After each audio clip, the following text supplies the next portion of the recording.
had any aspirations to be in front of the camera, or did you ever? No. Why? Acting to me is a complete mystery, because what actors are doing is basically they're working with something that they don't see.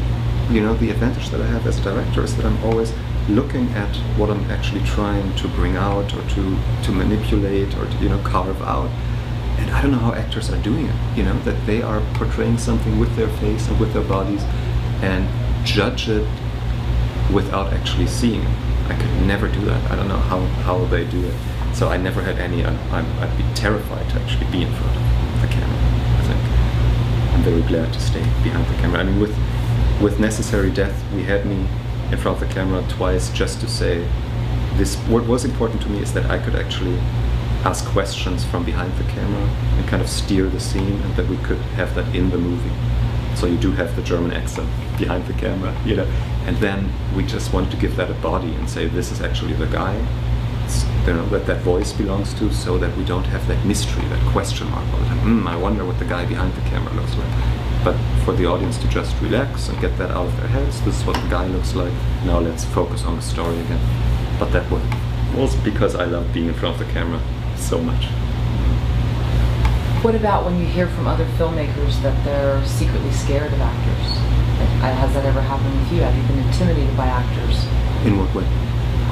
In a sense of being afraid to direct them in a certain way, or just being afraid of the fact that they're such emotional creatures, and they're very sensitive and sometimes very insecure, as sort of the nature of the business makes you that way. So then you're more afraid of the actor going insane kind of on set, and you can catch him or something like that? Sometimes I think we've heard from some directors that they have been intimidated by actors to work with them, or maybe just intimidated to sort of take direction and steer the ship. It's a very sort of, you know, you have to have a strong ego to do it, and it can be scary. So it depends on your style, though, because in film school, when I came out of film school, I had the same feeling that the director is required to have a vision, and he has to have the movie in his head. And I didn't, and it was like my little shameful secret that I really didn't have a vision, and I didn't have everything pre-visualized, and I didn't have the storyboard in my head. I always had to see it before it happened, which I think with actors really helped me, because I was kind of open to takes, because I didn't have a, you know, premeditated take in my head.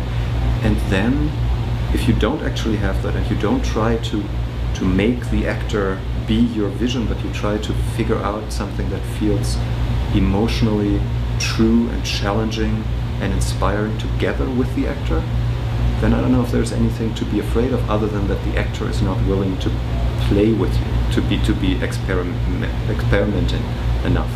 That's really all I need from an actor, is that he's willing to, first of all, let vanity go. I think the one thing that kills actors is vanity, because then they're not able to actually get to the moments that are most interesting. And with my last film, Ashley Bell, who is the most incredible actress I've ever seen in my life, she would get excited if we had a shot that is shooting up her nostrils, and they're like, you know, it's all slimy and stuff. She would love that because it's so real, you know. She would get excited. When I know a lot of actors that would actually say, over my dead body, are we using that shot, you know? But that just tells me that they're not completely in that character, because obviously the character, and that goes back to breaking the character. You want to get the character to the point where they're not looking good anymore, and the hair is not perfectly combed anymore, and you know, the makeup isn't perfect anymore. What was the question? Well, have you ever been intimidated to work with actors, and what do you say to other filmmakers who maybe are hesitant, they're scared? They secretly won't admit it, but we've heard it here and there from people. Yeah, I mean, to me, someone said that in an acting class, I think it was Judith Weston, that what inspires actors most is if the director says, I don't know, or that relaxes actors. Because actors, it's not my theory, that's what she said, that actors are so tense because they're nervous, because they're insecure if they can give the director what the director wants. So the second that the director says, I don't actually have a preconceived notion about this, let's just play and see what we'll come up with, suddenly that pressure is gone. You know, and suddenly you are putting yourself on the same level with the actor, which does relax the actor, but it also relaxes me if I don't have that vision and I don't have that perfectly thought out thing, you know, and I'm just open about it. and then there's really nothing to be scared of anymore because you're sitting in the same boat. It'd be different if the actor gets uncomfortable because you don't have a vision and the actor wants that. You always hear actors in interviews that say, oh, that director was great, he knew exactly what he wanted. You know, and I'm sure there are directors like that. It's just not doing me any good to fake that I'm one of those directors. I'm just not one of those directors.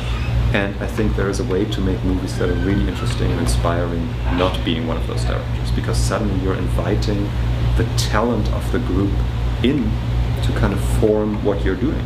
You know, you still are the one who put that team together and the characters together with the Melifin technique of who they really are. But then you have to give them the freedom to actually have input. And they get really excited because they are not used to it, because I think a lot of directors do this whole I have a vision, whether it's pretense or not, you know, that they have that vision. So it doesn't leave a lot of room to the actors to actually make their own decision, make suggestions, and bring in their own creativity. You know, they're just trying to execute what they think the director wants. But if you invite them to play and to create, it suddenly inspires a completely different part of their brain, you know.